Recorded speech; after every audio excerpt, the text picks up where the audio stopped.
Espagne, région de Soria, à 200 km au nord de Madrid. Ici, depuis une quinzaine d'années, la pluie est portée disparue.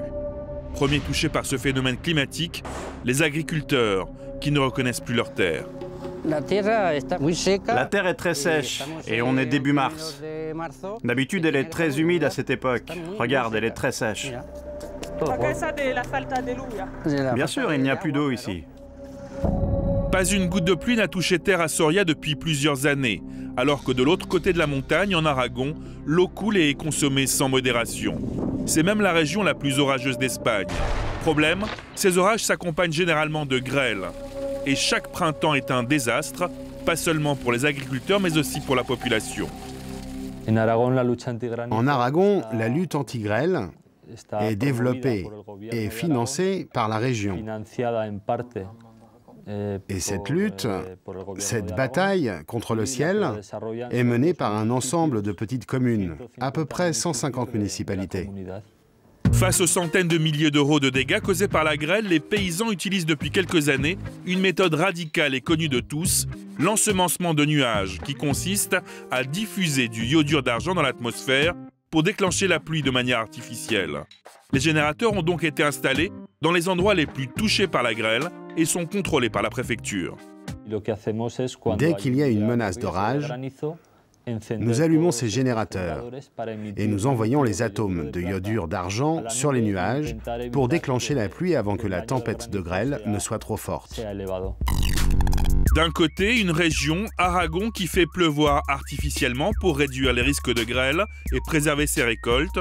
De l'autre, Soria, victime d'une sécheresse qui dure depuis des années et des paysans qui attendent la pluie comme le Messie. Il n'en fallait pas plus pour déclencher une guerre, la guerre des nuages. Ensemble, les paysans du côté sec de la vallée se sont associés pour démontrer que du côté pluvieux, l'utilisation des générateurs d'iodure d'argent était faite de manière abusive. Nos analyses ont démontré la présence d'iodure d'argent, mais aussi de métaux lourds sur les plantations et sur le sol. Et je vous parle de 170 fois plus que la normale. Selon les paysans associés contre la sécheresse, il est impossible de projeter de telles quantités d'iodure d'argent dans l'atmosphère uniquement avec des générateurs installés au sol. Ces derniers temps, les avions viennent d'Aragon. Ils viennent de la zone là-bas. Ils passent là et survolent cette montagne. Problème, cette méthode qui consiste à envoyer à partir d'un avion des roquettes pour provoquer la pluie est interdite en Espagne. Pourtant, les paysans en sont certains. Ils entendent les avions défiler dès que des nuages arrivent. Des milliers de plaintes à la police locale ont été déposées sans aucun résultat. Réponse des autorités policières, réchauffement climatique. Mais pour eux, aucun doute, la pluie a été volée par les voisins. Les avions entrent, ils sortent une fois, deux fois dans le nuage. Et petit à petit, le nuage rétrécit de plus en plus et après il disparaît. Il n'y a pas de grêle, mais il ne pleut même plus. Ce n'est pas exceptionnel. On n'a pas vu les avions juste 2 ou 3 fois. À partir du début du mois d'avril, on les voit tous les jours. C'est quasi quotidien. Dès 8 h du matin, on les voit venir. Les avions arrivent, on les entend. Il ne pleut pas ou à peine, un maximum 4 ou 5 litres de pluie, une misère.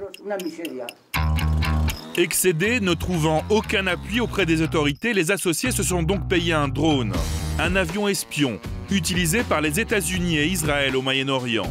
Téléguidé, il peut être envoyé dans la région voisine les jours d'orage pour essayer de démasquer d'éventuels actes illégaux. Munis d'une caméra et d'un mini-système de radar, les paysans le lancent dès qu'un nuage apparaît à l'horizon. Coût de l'opération, 100 000 € par an.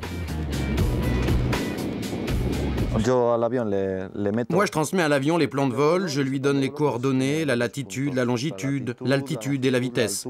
Et l'avion suit les points. Il fonctionne en circuit fermé. Depuis peu, les paysans sont passés à la vitesse supérieure en se munissant d'un autre avion, chargé cette fois de prendre en flagrant délit des vols illégaux ou des conversations secrètes. On survole la zone les jours de formation d'orage. On vole au-dessus des provinces de la Rioja ou de l'Aragon Et ce qu'on essaie de repérer, ce sont des pistes d'aviation illégale et aussi entendre d'éventuelles conversations radio suspectes des pilotes. De l'autre côté de la montagne, c'est l'incrédulité. Les générateurs placés au sol sont efficaces contre la grêle et d'après José Luis Maynard, les agriculteurs de cette région n'ont pas besoin d'attaquer les nuages à coups de roquettes. C'est une légende, j'en suis absolument convaincu. Moi, j'ai une explication très claire. Ce sont les collectivités qui ont mis en place de nouveaux avions pour une surveillance aérienne anti-incendie. Et dans l'autre vallée, ils confondent sûrement avec ces avions-là. Avions agresseurs, guerre des nuages, systèmes de défense et espionnage ont frôlé le ridicule. Mais à force de persévérance, les paysans de Soria ont réussi à se faire entendre. Au plan européen, une parlementaire PS s'est même saisie du dossier, idem au niveau local. C'est évident, il y a des survols aériens illégaux de la région. Beaucoup de gens veulent empêcher la grêle de tomber. Beaucoup de gens ont peur des dégâts que cela pourrait provoquer d'un point de vue économique. Une déclaration prudente mais qui montre du doigt les Aragonais. Aujourd'hui, les soupçons se tournent vers les compagnies d'assurance et les constructeurs automobiles qui perdraient beaucoup d'argent à cause de la grêle. De l'autre côté, à Soria, on ne croit plus uniquement au réchauffement climatique. Et si demain, la bataille de l'eau se gagnait dans le ciel ?